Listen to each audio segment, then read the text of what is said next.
Speaking of bear poking. All right, welcome in everyone. Today we're going to be talking about a subject that's come up in the community quite a little bit, especially as it relates to Final Fantasy, but beyond. I've seen a lot of people calling for other MMORPGs to come to console. Like World of Warcraft is a subject that's popping up more and more, namely because of the controller support, the continued evolution of controller support within World of Warcraft. If you guys haven't been following, I know Force Gaming did a video talking about how more icons are being brought in. They're adding in new targeting features from a controller perspective to make it easier to play on controller, which I think that's really good. And the question is will WoW maybe make its way to console? Will Guild Wars 2, now that it's on Steam, will New World make its way to console? A lot of people think that would be a really, really good thing. A lot of people think that MMOs are being held back by their console support. Clearly, I think Final Fantasy XIV benefits greatly from having it on console. I think it benefits greatly from supporting controllers, but I'm obviously very, very biased. Chris, we were kind of talking about this a little bit in the pre-show about specs, consoles, and the like. Do you think that MMOs are benefiting more from consoles, or are they struggling more because of consoles? What do you think? Yeah, we got to talk a lot about it on the pre-show. Now that we go live over on Twitch Monday through Friday, 7:30 a.m. That's been really great, and we collab with Brian Monday, Wednesday, Friday of that. So I think we're supposed to self-promo that more often. The first thing I think you noted was that it is two different things. Controller support and console support are two different things. They get grouped in a lot, but Final Fantasy XIV for a lot of years out of the gate. And early on in our channel, I was a PlayStation 3 player when I started with a Bluetooth keyboard and mouse. And Brian, the controller guide guy, is a PC player. As a matter of fact, I play on consoles on Wednesday nights with my brothers, and we play with some college friends and those college friends' brothers, and so it's just a whole bunch of guys, and Brian's wife. And Brian doesn't always make it. And I think a piece of that is that, it's, maybe the game we're playing isn't always it, and he's a busy guy, but also, I think it's easier to get you to join me on something that's on your PC. You want a controller, you want to put the keyboard down, but I think you really enjoy your PC setup a great deal, even though you and I do have consoles, because there are experiences that are unique to that. But I think it's two different things. I think, should a game be on console and should a game have controller support? They get grouped under the same thumbnail and the same title, but they are two different conversations. Yeah. In terms of controller support, it's a challenge, right? Like, we look at breaking it outside of MMOs. Like, there's games that just feel better in terms of keyboard and mouse. Like, I think MMOs personally feel better on controller, but when you start talking about real-time strategy, they've tried a lot of, and honestly, I would continue to encourage them to try and support those on controller. But in terms of that, in terms of competitive or even in first-person shooters, there's always that argument, hey, this performs better, or somebody who's skilled performs better in one input form or another. And so, I believe in player choice and options for that. So I would always advocate that, if you can make it work, have it as an option, because accessibility, I think, is important for a lot of players. And we have that. I've seen those comments, people who really enjoy the controller guides, not because necessarily they wouldn't choose keyboard and mouse if they had the option, but some of them don't. Some of them literally physically do not have the option, and controllers give them that structure. So you're right. Those are two completely separate, pieces of conversation. Obviously, if it is on console, controller support is kind of paired with that, because it wasn't until recently that consoles actually also started supporting keyboard and mouse. PlayStation 3, PlayStation 4, PlayStation literally leading the charge for keyboard and mouse support, because I think Microsoft for at least a little while was hung up on trying to dissociate themselves from a PC, at least in the 360 era, which would be kind of in line with the little keyboards you could attach to your controller back at the 360 days. They still have them now. I don't know if they make them anymore, but yeah, but you could get those on the 360, and so you could respond to people, but then you couldn't play with keyboard and mouse, which I think a lot of that was to protect Halo. I think a shooter is a format that the keyboard and mouse players just dominate controller, and then when the controller player gets their 1 kill to every 10 times they were killed, they're like, oh, it's the auto aim, it's the auto aim, the auto aim. Like, unless the auto aim is just going to play the game for me, like, it's just, especially with guns that kick, things like snipers and stuff like that, it just, the mouse is just an advantage. Now, I have spent hundreds, if not thousands of hours with a controller, and so if I pick up a new shooter today, I prefer to play with controller, but like, that's just because that's where my practice is. And so I think they had to differentiate there. If it's not going to be some like inherent advantage, something like a turn-based MMORPG, who cares? Who cares? Anything they want to do. They want to play with foot pedals. They want to play with a Wii controller. I don't care. Like, as long as they can clear the content, we're good. And I think when you have a 2.5 second global, that's not a big deal. So yeah, control scheme seems like anything with a big enough studio to support it should support as many control schemes as possible. I don't think it's fair to ask an indie dev who's making their first game and they're just supporting keyboard and mouse, like, well, how come you don't support these 16 different controller interfaces? Like, I'm just excited to be able to publish the game. Like, I don't think it's, so I do think as soon as there's resources, controller support should be there. And it's weird that games like World of Warcraft, or even more odd that games like Guild Wars, where there is an inherent, like, it's basically a 12 button game plus movement. Mm-hmm. Why is that not already on controller? Yeah, Steam support helps out a lot. So I play New World on controller. New World's another good example of a game that I think would be perfect if it had native controller support. But then you start talking about, like, okay, when you're in the map, how does, like, you have to design that. And that's the one weakness of Steam's built-in support, is that it doesn't have context awareness of pretty much the mode that you're in. And so you can actually kind of program mode shifts, but if you ever get out of sync from whatever mode the game thinks you're in to where the controller thinks you're in, it can end up being and cause issues. And so it ends up being something where it's like, yeah, like, I really still think that native is Guild Wars 2, New World, heck, even WoW, to the point where as just an option for that. And then that makes the conversation of then do they move those games to console? Now, Final Fantasy 14 is I think the best example, kind of almost in a way, like, if you start to say, like, who does it the best, Final Fantasy 14. I think that Yoshi P did not even patent their setup because he hopes that essentially, like, WoW kind of defined a language in terms of interface and how people think about MMOs.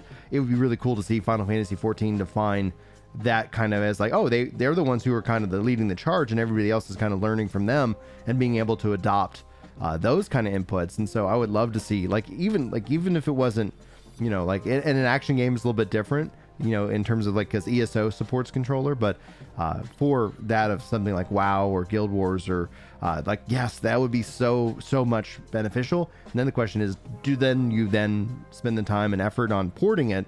And I think a lot of people get hung up on specs when it comes to consoles, and I think that's the incorrect direction. I think there's actually a bigger concern about console support that has nothing to do with specs. But what do you think, Chris?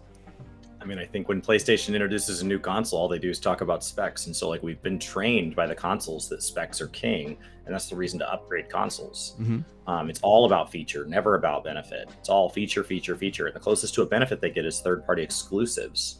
They don't talk about what they're doing to make games possible now. That, like, it's all about features and exclusives. And so, that's been conditioned into us. We were trained to think that way.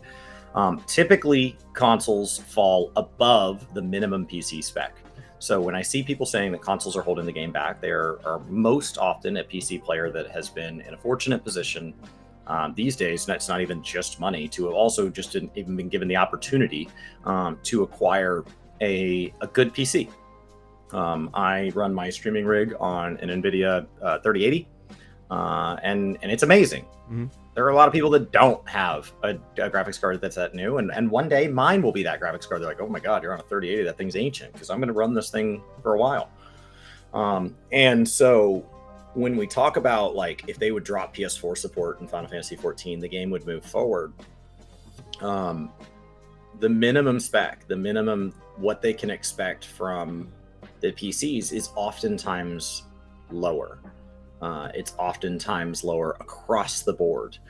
So I think that it's not the single biggest determinant in like what they do, because MMORPGs in particular, which is the games we most often talk about, are meant to be as widely appealing as possible. They are asking, okay, I have 100 features I want to put in the game. How close to 100 can I get if this game runs on a microwave? Like, that's their goal. They want to invite the most people possible. And they're like, well, sir, get us down to 50.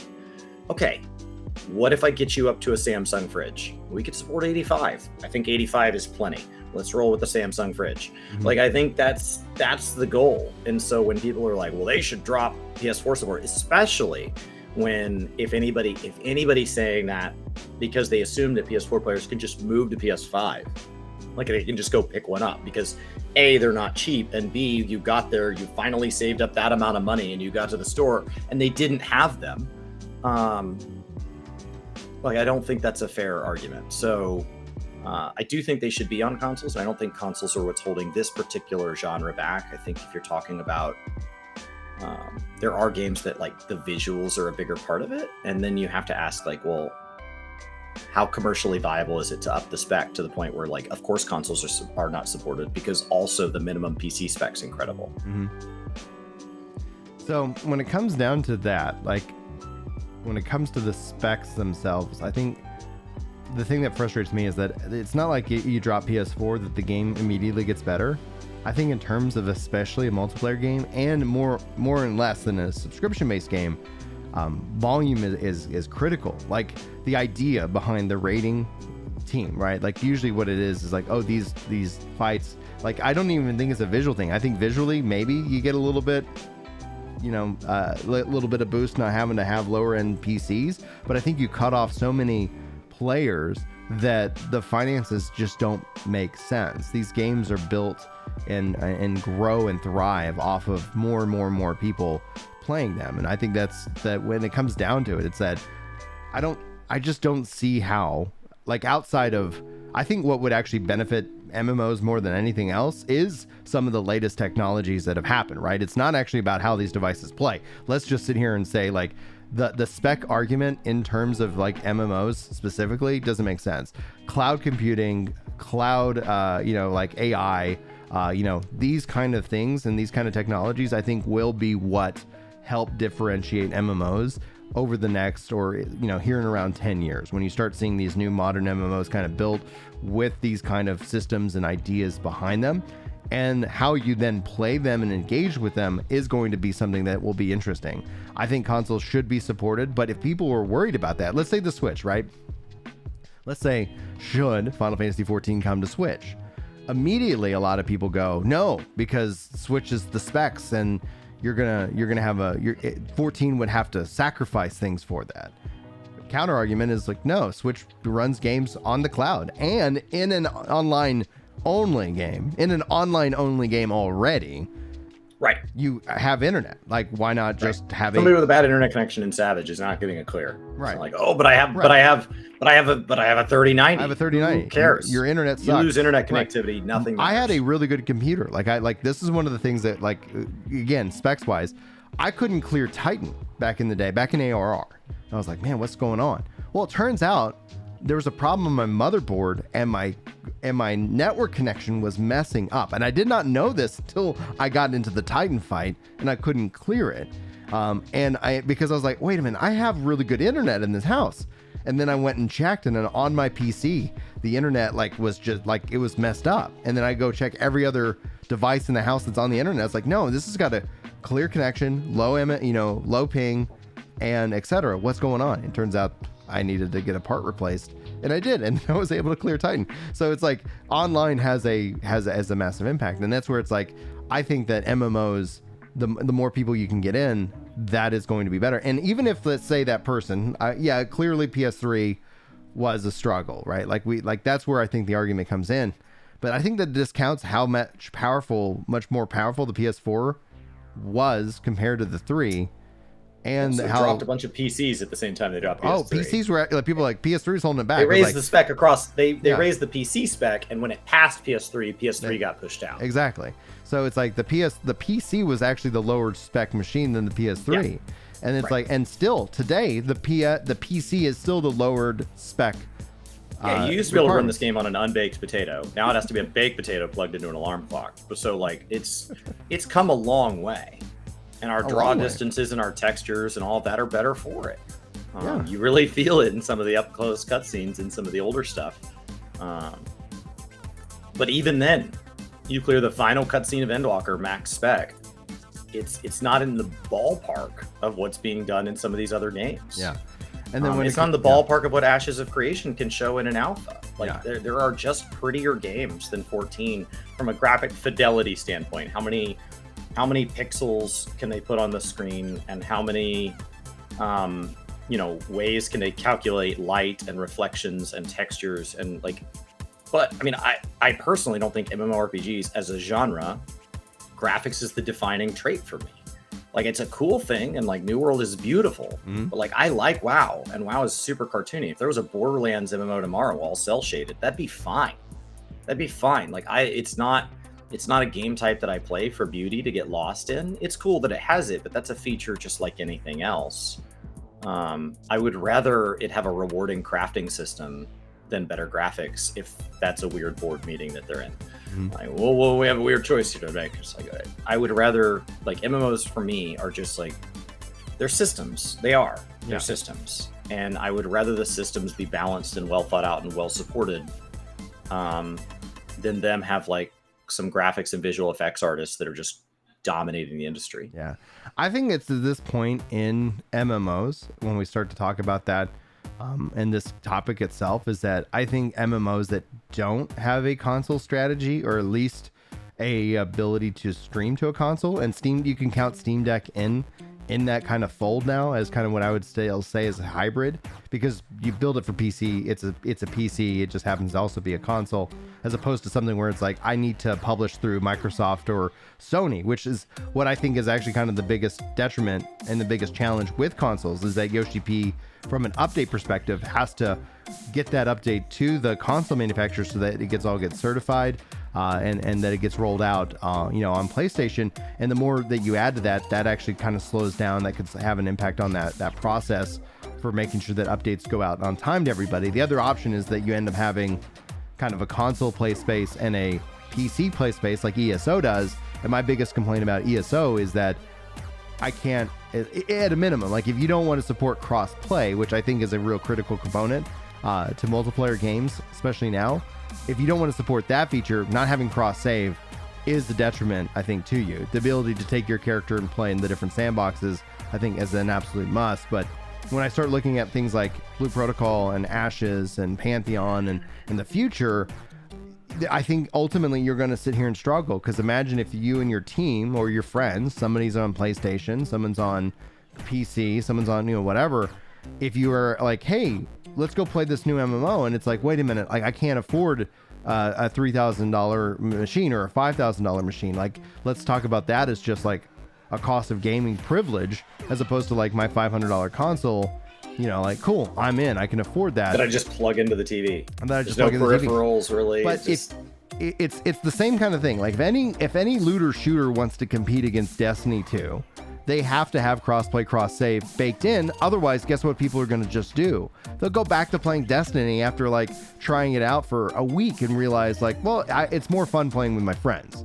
Like, it's more fun being able to play with the people that I want to play with, and not have to sit here and try to coordinate hardware. No one's sitting here like, hey, Chris is like, Brian, you want to play this mobile game with me? Like, it's on an iPhone. I actually have an iPhone, but it's like, oh, but I only have an Android. Well, I guess we can't play together. Like, that future is not a thing. That's just not going to be how it is. And so if they're not coming up with kind of a console cross-play, cross-save kind of strategy, I think those games are going to struggle right out the gate.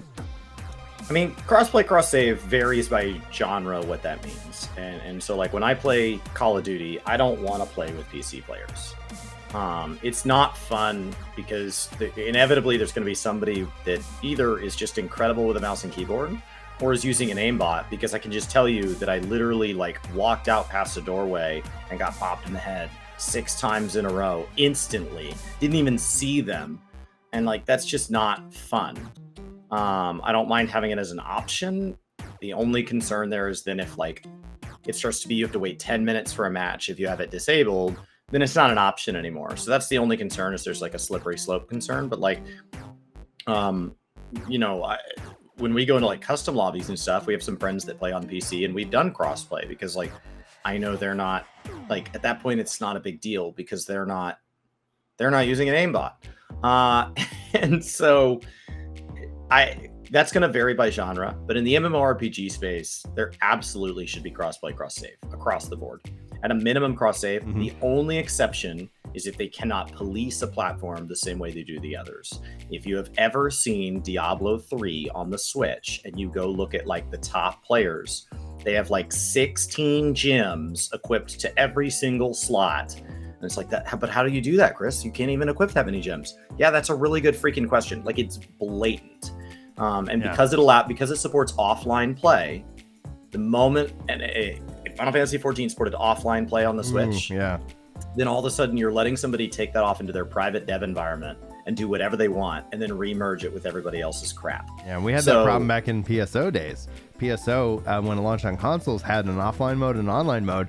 People would take it offline, break it to all hell, and then go online, and it was just like, yep, that's a hacker, right. You know, and you would know it because it's like, oh, they're curing me and I'm dying. You know, it's like they flipped the sign, baby, and that's how people would try to PvP and things like that. So no, I'm with you 100% in that, and that's where it's like back to your Call of Duty kind of complaint. Like for me, like I'll play on console or PC, and like it doesn't bother me. Like I'll do what I do. But in terms of that's where it's like I'm saying, like even if it's cross play does not make sense for competition terms, cross save is so critical, because the thing is that you should have the ability to do is like, oh, I want to play here today, or I want to play here today. You're not having to start all over. You're not having to start fresh.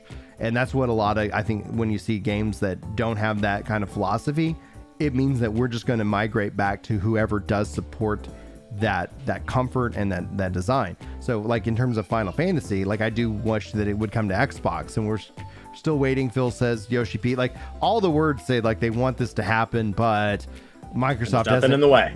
Yeah, nothing in the way. Microsoft hasn't cut either a big enough check or whatever it ends up being. They both want to see this ultimately happen. Who knows? Like once Microsoft says they want it, nothing in the way. Final Fantasy says nothing in the way, and they want it. Sony hasn't said anything. Yeah. So like, I don't know how to speculate about this, but like, I'd appreciate if Sony'd come out and say, we have not stopped Final Fantasy 14 from going to any other platforms.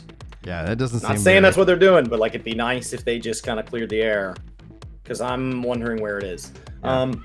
So the last piece of this is add-ons. So the last piece of this is the only thing that consoles do is they do restrict the ability to modify the game. And so when you look at like the life that games have had that have allowed add-ons, you look at Minecraft, you look at Grand Theft Auto, you look at any of the Bethesda product, mods have extended the life of those games beyond their amount of support that they can roll out.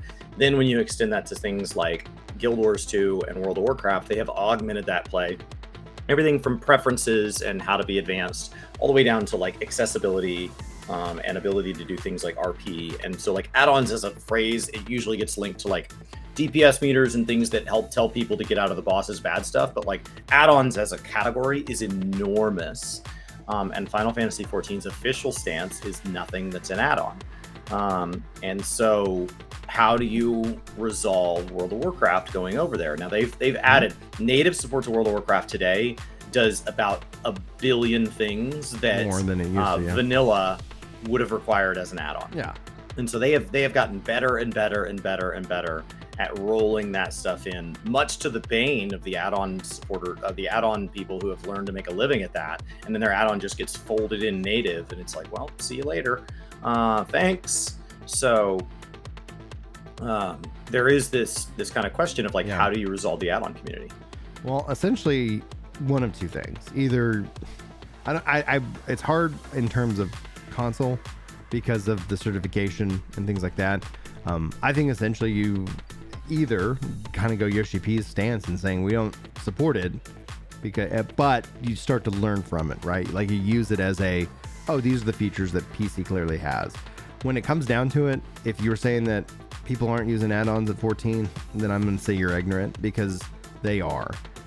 And what it comes down to, the policy of it, is that I hope that Yoshi P means what he means, and he says we're going to go learn from what the add-ons are doing, and we're going to see about incorporating that into the game in a supported way. That's, I think, the best thing. So in terms of WoW, same concept. No, it's just not going to be supported with add-ons on console. And what you're going to get is you're going to get a curated experience, which is what a console is. A console is that curated experience where we know that this is going to run. We know that this is the experience you're going to have. WoW is in a little bit more of a difficult or precocious kind of spot because they kind of just leaned on the add-on community as opposed to like looking at what they did to incorporate it. Now, over the course of time now, they've adjusted some of that and brought it more in. But people would always say, it's like, you can't play WoW without add-ons. And then the devs would design fights with that, oh yeah, people are going to have add-ons for this fight. Now, I think that's being, changed. So I would say within the like WoW space, no, add-ons aren't supported. Like, this is going to be your curated experience. And if there is an add-on out there on PC that would make the console experience better, well, then the devs need to get to work, and then they need to come up with a plan on incorporating that to the game itself. And one of the things that was very clear, especially with my limited time in WoW, it's like, yeah, add-ons were cool. I can do this, I can do this, I can do this. But then the community comparison to 14 was like, oh, but it already had that. It already had that functionality right from the go.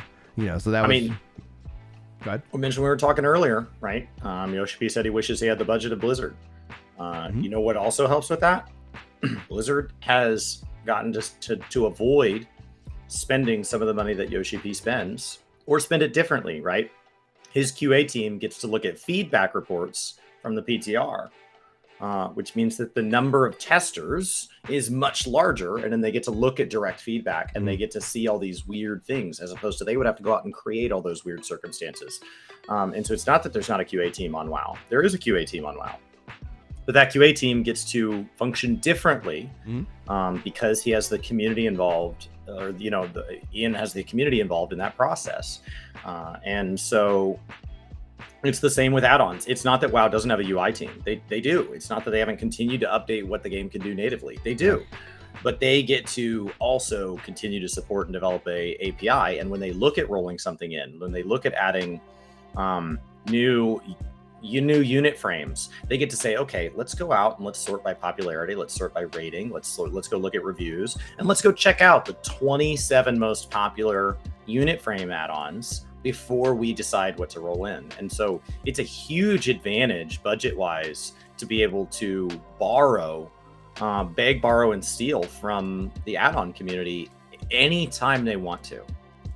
And they have restrictions around what add-ons can do, and they will ban certain add-ons and stuff, but it's a lot. And you can play add-ons, or you can play 14, you can play WoW a lot more native now than you could. And when I see new players who are getting into WoW for their very first time, I know that's weird for any of us that have, maybe 10 or 15 years with the game. But when you see some of these, when I watch some streamers who it's their very first time, it shocks me how natively they're playing. Because they're not being told to do add-ons. And so they just download the game. They're like, I don't know, I've always heard a lot about World of Warcraft. I'm going to give it a shot. It shocks me. And because they don't run into the pain points I did, once you cross over to add-ons, once you install like the Curse Launcher or whatever, it's not just one add-on. Like the moment you get used to that, the fact that you don't even have to reboot the game, like the moment you hit a pain point, I just download another add-on. But that initial threshold, there are a lot of people playing the game totally natively now. Even Asmongold commented on when jumping into 14, it was just nice because all of a sudden it's like, oh, he was trained up on, okay, I got to go do this to have this experience. And then it's like, well, it kind of has it already. And maybe there's some things that you want to do a little bit differently. And I would love to see Yoshi P crowdsource that, because there is a massive amount of value in actually getting real data. Because like, I don't know if y'all all feel the same way, but I do feel like actions are more valuable than words, and I feel like sometimes gamers talk a big game, and so that's where it's like when it comes down to hardcore servers, I've advocated for this people in 14. It's like, oh yeah, you want that hardcore server, like you want 14 to be harder, like it'd be neat to see them kind of segment it off into its own little section and be like, listen, y'all asked for it, here's the data, here's the 10 people who actually said that. Well, it's not worth the money. Same thing with New World when we talk about like the PvP flag. People want like an all PvP, like with Ashes, like what Ashes is trying to say that they're going to do. I'm really excited. I think there's going to be a popularity thing, but then ultimately when it settles down, like I think when you look at the numbers, it's like, yeah, clearly people like PvE in terms of like a scale of 100 to 1, you know? So can you bake a game off that? And the answer is no. You need volume, and that's why consoles are also, I think, value driven to the MMO itself. 14, I think, uniquely benefits from that, where in the case of World of Warcraft, where you kind of all of a sudden have that ability with cross-play, cross-save. I can, and I think somebody has asked me, like, did I play on PlayStation? I did, until my PlayStation died, and I would actually have if I get a PS5, I will have 14 on that game. I will put it there. I will have a license on that. I will have the ability to kick back and play on the PlayStation, and I think that's a good thing. I want that flexibility in my life. It's on my PS4 because I used to gather on my Vita. Yeah. And so beyond like PlayStation, and that's why I also advocate for Xbox. Like, the more places that you can kick back and play, because it's not always about the raid experience. I know so many people put so much value in the raid experience, but it's crap. Like, I'm glad you enjoy it, but when we talk about all the offerings that the 14 does, the people who put like that as the pinnacle piece of it, like, I think it's like, that's great for them, but it doesn't represent the whole. It's not that aspect. Like, it is not everybody's mountain that people want to climb. And